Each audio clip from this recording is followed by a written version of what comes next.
Today was the rededication of the sign designating this site as where the Japanese attacked Alwood Beach 70 years ago today.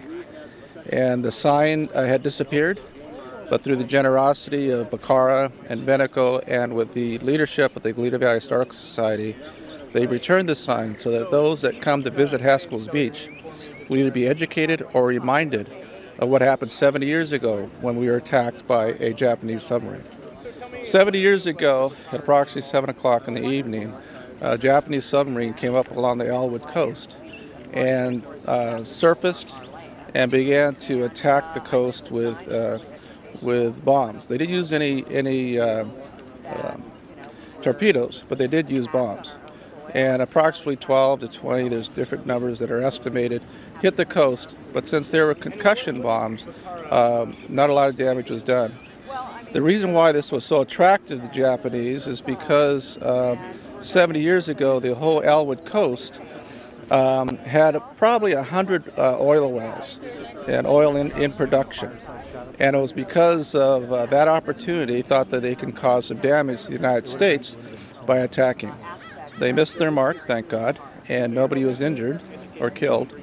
And that was the first time since 1812 that the United States was attacked by a foreign country. The submarine was able to as I understand, was able to escape.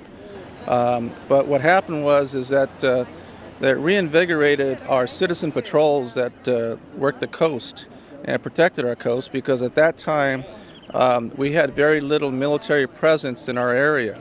There was a Marine base. There weren't a lot of planes there. So it caused a lot of safety features to be put in place. It caused our military to step up. And now if you see 70 years later, we have a number of military bases up and down the coast. Because at that time, 70 years ago, there were only 6 tanks, Army tanks, in the entire state of California. So we weren't able to readily respond to attack, but that certainly has changed 70 years later. Did this change at all the attitude towards Japanese Americans that lived in the area or in this part of California? Yeah, I mean that whole period was devastating to our Japanese community, because you had the internments, you had people that were criticizing our citizens for the attack of the Japanese empire. So it was a very painful time for everybody during the World War II. Besides that, what do you think is the significance of having this sign here, and why bringing it back? Because there was one here before, right? There was one here before, because this is where we were attacked. Here and up at the golf course is where the shells hit. And it's a significant location for 2 reasons. One, like I said, this is where we were attacked. But secondly, the marker, which was here before, has now been replaced to remind those that visit Haskell's Beach of what happened here 70 years ago, or educate themselves as to what happened. 70 years ago today at about 7 p.m. The attack was about 20 to 30 minutes by most accounts. And after the attack was over, people were questioning. They started to, turn off their lights. All California radio stations were blacked out and went off the air. And the submarine very leisurely sailed away.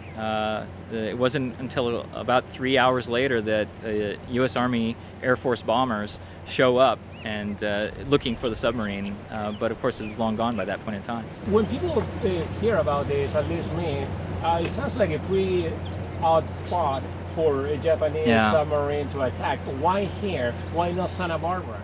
Yeah, well, Santa Barbara was, obviously very pretty, but didn't have war materials necessarily that were, within range of the guns. The Japanese knew of this area. They had known of this area since the 1920s, since it started to pump out oil.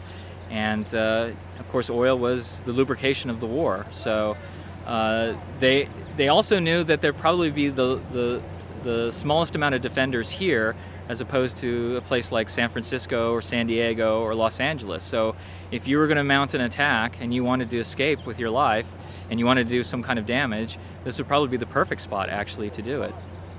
What size submarine was it? It was an enormous submarine. This is one of the largest submarines built at that time. It was the size of a football field.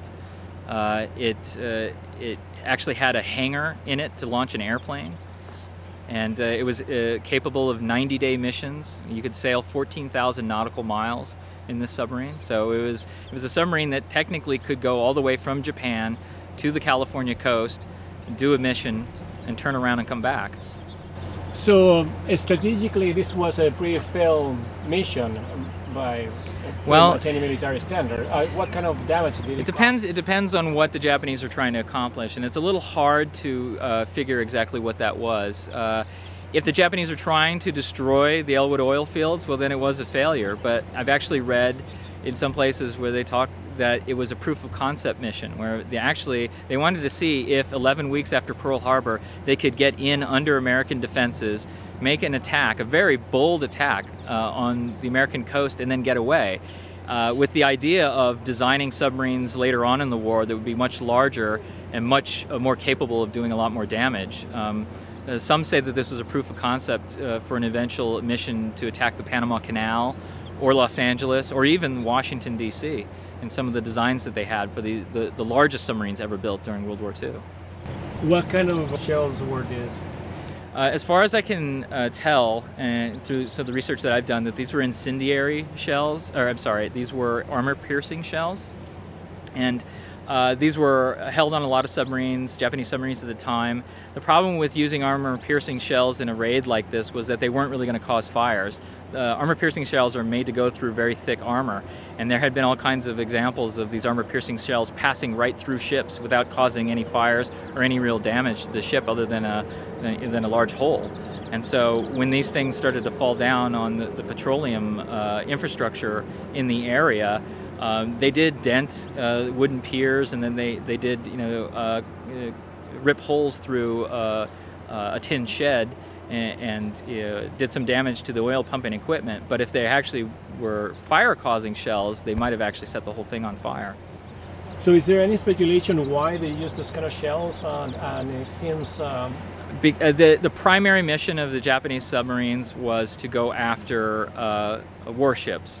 And so that's why they had armor-piercing shells on board, because warships had very thick, steel-plated armor that it doubled up more than even, you would see on an oil tanker or something like that. So that was their primary mission. A secondary mission would have been to go after shipping. This would have been not their most important mission. There were other examples of Japanese submarines shelling coastal targets. Hawaii was shelled after Pearl Harbor by Japanese submarines. Other parts of North America were shelled after this event, mainly done as a nuisance raid. There's some belief that it was done to cause fear, to make people panic, and to kind of say, hey, we're here and we can do this, whenever we feel like it, but not necessarily to do an enormous amount of damage.